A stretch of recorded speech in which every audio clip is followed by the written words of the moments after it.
আমি এবং আমার পরিবার এসে দেখতে পাই এখানে লেখা মৃত্যুর জন্য প্রস্তুতি নাও সমন্বয়। এটা স্বৈরাচার সরকার শেখ হাসিনা সরকারেরই দলের কাজ। এই স্বাধীন বাংলাদেশে এরকম হুমকি দেওয়ার মতো মানুষ মনে হয় না হবে।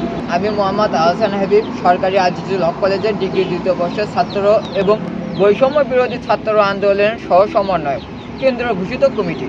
আমি আজ সকাল 7:30টার দিকে আমার ভাবি আমাকে ঘুম থেকে ডেকে তুলে বলে, তোমার দেয়ালে কে বা কাহারা যেন রাতের আধারে একটা মেসেজ দিয়ে গেছে, তুমি এসে দেখো। আমি এবং আমার পরিবার এসে দেখতে পাই এখানে লেখা মৃত্যুর জন্য প্রস্তুতি নাও সমন্বয়। এতে আমি আমার পরিবার নিরাপত্তাজনিত কারণে ভুগতেছি। আমার বিশ্বাস এটা স্বৈরাচার সরকার শেখ হাসিনা সরকারেরই দলের কাজ। এই স্বাধীন বাংলাদেশে এরকম হুমকি দেওয়ার মতো মানুষ মনে হয় না হবে। আমি প্রশাসনের কাছে আবদার করেছি আমাকে এবং আমার পরিবারকে যেন নিরাপত্তা দেওয়া হয়, কারণ এটা একটা সরাসরি হত্যার হুমকি দেওয়া হয়েছে। এই স্বাধীন বাংলাদেশে এরকম হত্যার হুমকি একবারে সরাসরি এটা মানা যায় না।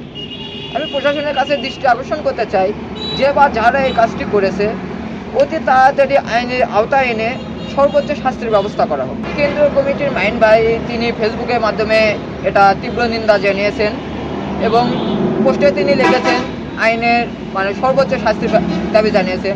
এবং আমার সাথে সরাসরি কথা হয়েছে স্বাস্থ্য উপদেষ্টা স্যারের সাথে।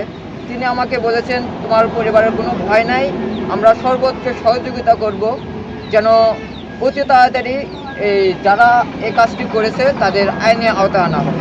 এটা স্বৈরাচার শেখ হাসিনারই একটা চক্রান্ত, কারণ গত কিছুদিন আগে ময়মনসিংহ, সিলেট, চট্টগ্রাম এবং ঢাকার বিভিন্ন কলেজে যেভাবে ছাত্র হত্যা করা হয়েছে, হুমকি দেওয়া হয়েছে, আহত করা হয়েছে, তাতে মনে হয় এটা স্বৈরাচার শেখ হাসিনা সরকারের দোসরেরা এই কাজটি করেছে।